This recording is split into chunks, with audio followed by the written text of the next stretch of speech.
ജെയ്ക്സി Thomas ഉണ്ട്, CPM നേതാവ് telephone ലൈനിൽ. ശ്രീ ജയ്ക്ക്, ഇവിടെ ഇതാ രാഹുൽ മാങ്കൂട്ടത്തിനെതിരെ ഒരു പരാതിയും കൂടി ഉയർന്നു വരുന്നു. അങ്ങനെ ഒന്നും രണ്ടും കേസുകളിൽ ഊരിപ്പോയതുപോലെ ഊരിപ്പോകാനുള്ള പഴുത് നൽകാതെ ക്രൈംബ്രാഞ്ച് അദ്ദേഹത്തെ പിടികൂടുന്നു, അറസ്റ്റ് ചെയ്യുന്നു, ചോദ്യം ചെയ്യുന്നു. അപ്പോൾ പുതുതായി ഉയർന്നു വന്ന ഈ കേസിന്റെ ഒരു സ്വഭാവം താങ്കൾ മനസ്സിലാക്കുന്നിടത്തോളം എന്താണ്?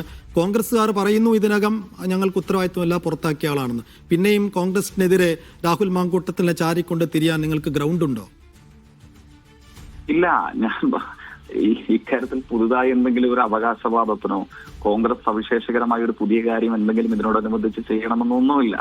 നമ്മുടെ നാട്ടിലെ ആളുകൾ, മാധ്യമ പ്രവർത്തകർ, സാംസ്കാരിക, സാമൂഹിക, സാമുദായിക, രാഷ്ട്രീയ പ്രസ്ഥാനങ്ങളിൽ പ്രവർത്തിക്കുന്ന എല്ലാ മലയാളികളും, അന്തസ്സുള്ള മുഴുവൻ മലയാളികളും ചിന്തിക്കുകയും പരിശോധിക്കുകയും ചെയ്യട്ടെ.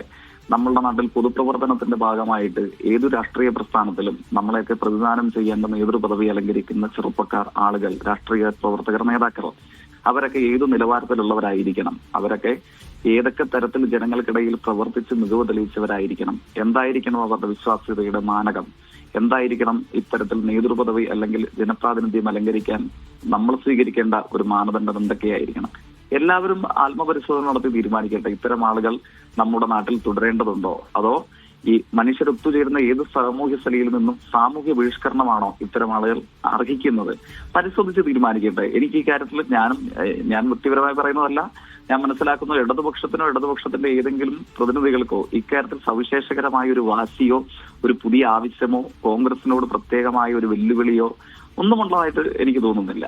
ഇത്തരം കാര്യങ്ങളെല്ലാം ഞാൻ മനസ്സിലാക്കുന്നു നമ്മുടെ നാട്ടിലെ എല്ലാ മാധ്യമ പ്രവർത്തകർക്കും ഇതിലധികം പരാതികളെ സംബന്ധിച്ച് പലർക്കും അറിവുള്ളതാണ്.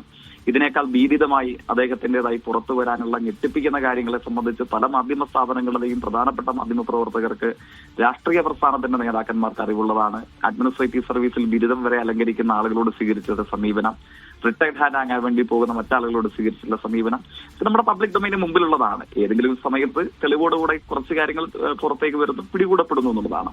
എനിക്ക് പ്രത്യേകമായ ഒരു ആവേശവുമില്ല, ഒരു ആഹ്ലാദവുമില്ല. നമ്മുടെ നാട്ടിലെ ജനങ്ങൾ വിലയിരുത്തി തീരുമാനമെടുക്കട്ടെ. ഇനിയിപ്പോൾ അയാളുടെ ML സ്ഥാനത്തിന്റെ കാര്യമാണ്. ധാർമ്മികമായി അദ്ദേഹം തന്നെ ആ തീരുമാനം എടുക്കേണ്ടതാണ്, ഇതുവരെ എടുത്തിട്ടില്ല. ഇനി എടുക്കാതെ പോയാൽ ആ തീരുമാനം എടുക്കേണ്ടത് പക്ഷേ സ്പീക്കറാണ്. കാരണം കോൺഗ്രസിന് ഉത്തരവാദിത്തം കഴിഞ്ഞു. അപ്പൊ സ്പീക്കർ വേഗത്തിൽ കാര്യത്തിൽ ഒരു തീരുമാനം എടുക്കുമെന്ന് കരുതുന്നുണ്ടോ?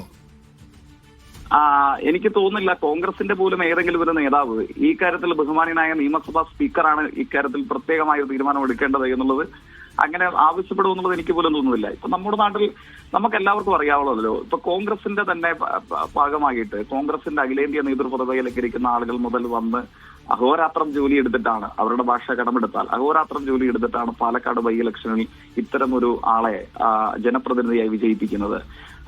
ഞാൻ മനസ്സിലാക്കുന്നു അദ്ദേഹത്തിന്റെ കുടുംബത്തിന്റെ പേരോ അദ്ദേഹത്തിന്റെ മാതാപിതാക്കളുടെയോ പൂർവികരുടെയോ പേര് പറഞ്ഞിട്ടല്ല പാലക്കാട് ഭൂരിപക്ഷം വരുന്ന ജനങ്ങൾ വോട്ട് ചെയ്തതെന്നാണ് ഞാൻ മനസ്സിലാക്കുന്നത്.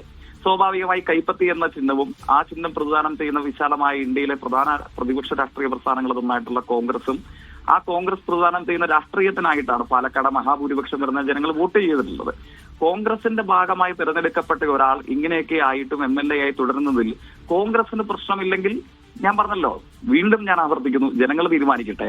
കോൺഗ്രസിന് വോട്ട് ചെയ്തിട്ടുള്ള അന്തസ്സുള്ള മഹാഭൂരിപക്ഷം വരുന്ന ആ മണ്ഡലത്തിലെയും പുറത്തുമുള്ള ജനങ്ങൾ തീരുമാനിക്കട്ടെ. ഇങ്ങനൊരാളെയും വീണ്ടും ഒക്കത്തിരുത്തിയിട്ട് വേണോ നിർണായകമായ മറ്റു പല തെരഞ്ഞെടുപ്പുകളിലേക്കും ജനവിധിയെ അഭിസംബോധന ചെയ്യാനുള്ള നിർണായക ഘട്ടങ്ങളിലേക്കും കേരളത്തിലെ UDFും കോൺഗ്രസും ഒക്കെ നീങ്ങേണ്ടത്? ഇങ്ങനെയുള്ള ആളുകളെ ജനപ്രതിനിധിത്വത്തിൽ ഇരുത്തിക്കൊണ്ട് വേണോ എന്നുള്ളത് അവർ ആലോചിച്ച് തീരുമാനിക്കട്ടെ. അല്ല, പാർട്ടി പുറത്താക്കിയ ഒരാളുടെ കാര്യത്തിൽ ഇനി എങ്ങനെ ഞങ്ങൾ നടപടിയെടുക്കും എന്നാണ് കോൺഗ്രസ് വീണ്ടും വീണ്ടും ആവർത്തി ചോദിക്കുന്നത്. ആ ചോദ്യത്തിന്റെ ഒരു പ്രശ്നം എന്താണ് അങ്ങേക്ക് മനസ്സിലാകുന്നില്ലേ? അതായത് പാർട്ടി പുറത്താക്കിയ ഒരാൾ എന്ന് പറയുമ്പോൾ ഇദ്ദേഹം MLA ആയിരിക്കുമ്പോൾ ആ MLA ആയിരിക്കാനുള്ള അദ്ദേഹത്തിന്റെ തീരുമാനത്തിന് കീഴിലാണ് കോൺഗ്രസ് എന്ന മഹാപ്രസ്ഥാനത്തിന്റെ പ്രതികരണങ്ങൾ, ആവശ്യങ്ങൾ, ആഗ്രഹങ്ങൾ എന്ന് വേണ്ട മനസ്സിലാക്കാൻ. കോൺഗ്രസ്, ഞാൻ കരുതുന്നില്ല ഇയാളെപ്പോലെ ഒരു സീരിയസ് സെക്ഷൽ പെർവേർട്ടിന്റെ തെട്ടൂരങ്ങൾക്ക് കാലിനടിയിലാണ് കേരളത്തിലെ ഇന്ത്യയിലെ കോൺഗ്രസ് എന്ന് ഞാൻ മനസ്സിലാക്കുന്നില്ല. കോൺഗ്രസിന്റെ നേതാക്കന്മാർ അങ്ങനെയാണ് കരുതുന്നതെങ്കിൽ എനിക്കിപ്പോ അക്കാര്യത്തിൽ എന്ത് ചെയ്യാൻ കഴിയും? ശരി, നന്ദി ശ്രീ ജെയ്ക്സി തോമസ് പ്രതികരിച്ചതിന്. എന്തായാലും രാഹുൽ മാങ്കൂട്ടത്തിൽ പോലീസിന്റെ പിടിയിലായിരിക്കുന്നു, ഒടുക്കം അറസ്റ്റിലായിരിക്കുന്നു. അദ്ദേഹത്തെ പത്തനംതിട്ടയിലെ AR ക്യാമ്പിൽ വിശദമായി ചോദ്യം ചെയ്തുകൊണ്ടിരിക്കുന്നു ക്രൈംബ്രാഞ്ച്. മൂന്നാം പരാതിയിൽ അദ്ദേഹത്തിനെതിരെ ലഭിച്ച പരാതി ഗൗരവതരത്തിലുള്ളതാണ്. സ്ട്രോങ് ആയ മൊഴികളുണ്ട്. സ്ട്രോങ് ആയ തെളിവുകളുണ്ട്. നേരിട്ടുള്ള മൊഴി ലഭിച്ചിട്ടില്ല. പരാതിക്കാരി ഇന്ന് എത്തുന്നതോടെ രഹസ്യ മൊഴിയെടുക്കും. ആ മൊഴിയുടെ അടിസ്ഥാനത്തിൽ കൂടിയായിരിക്കും രാഹുൽ മാങ്കൂട്ടത്തിലിന്റെ ഭാവിയെ സംബന്ധിച്ച് നമുക്ക് കുറെ കൂടി ഒരു വ്യക്തത വരുത്താൻ കഴിയും. എന്തായാലും